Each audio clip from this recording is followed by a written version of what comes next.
Menara Saidah tidak dihancurkan. Mengapa? Di tengah riuh lalu lintas Jakarta Timur, berdiri menjulang sebuah bangunan tinggi bergaya Romawi klasik yang tak bisa diabaikan.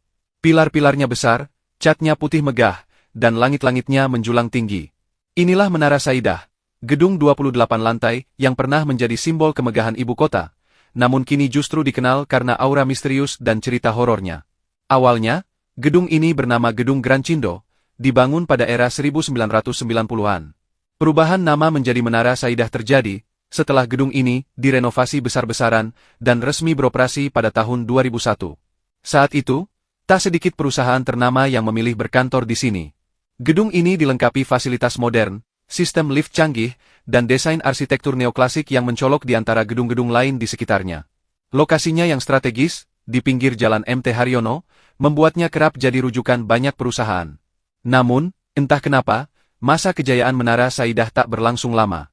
Sekitar tahun 2007, gedung ini mulai ditinggalkan satu persatu oleh para penyewa. Banyak yang mengaku merasa tidak nyaman berada di dalamnya. Isu miring mulai beredar, mulai dari masalah teknis seperti kemiringan struktur bangunan, hingga cerita mistis yang membuat bulu kuduk merinding. Salah satu cerita yang paling sering terdengar adalah tentang penampakan perempuan berbaju merah di dalam lift yang kerap muncul dan menghilang tanpa jejak. Lift di Menara Saidah memang menjadi titik yang paling sering disebut dalam kisah-kisah menyeramkan. Beberapa mantan pekerja mengaku pernah mengalami kejadian aneh, seperti lift yang naik turun sendiri, berhenti di lantai kosong, atau terbuka tiba-tiba padahal tidak ada siapapun yang memencet tombol.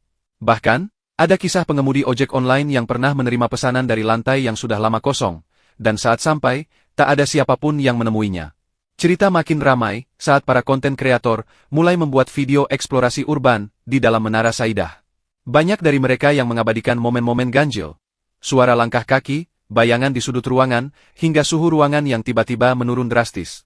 Meskipun belum ada bukti ilmiah tentang aktivitas supranatural, kesaksian demi kesaksian membuat reputasi Menara Saidah makin melekat sebagai gedung angker. Namun tak semua percaya pada kisah horor itu. Ada pula yang menilai, kisah-kisah seram tersebut muncul karena kekosongan yang terlalu lama.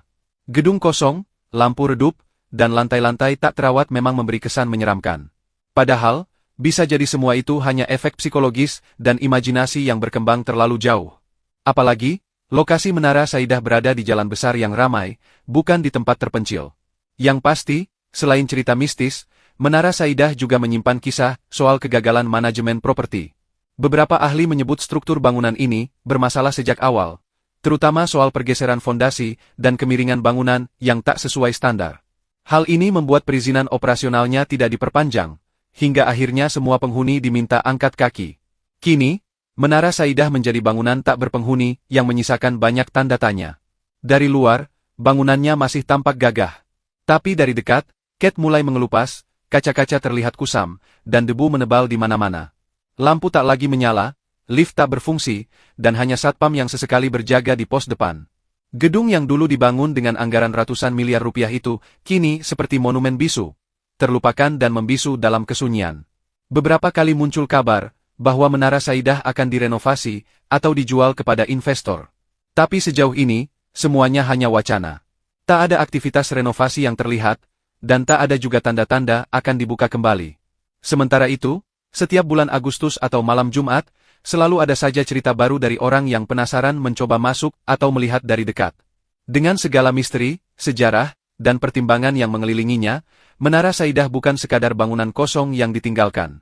Ia adalah simbol dari perubahan zaman, benturan antara kemajuan dan ketidaksiapan, serta refleksi akan bagaimana sebuah bangunan bisa menyimpan banyak cerita, dari masa keemasan hingga aura mistis yang membungkusnya. Entah akan dibiarkan, direvitalisasi, atau suatu hari benar-benar diruntuhkan,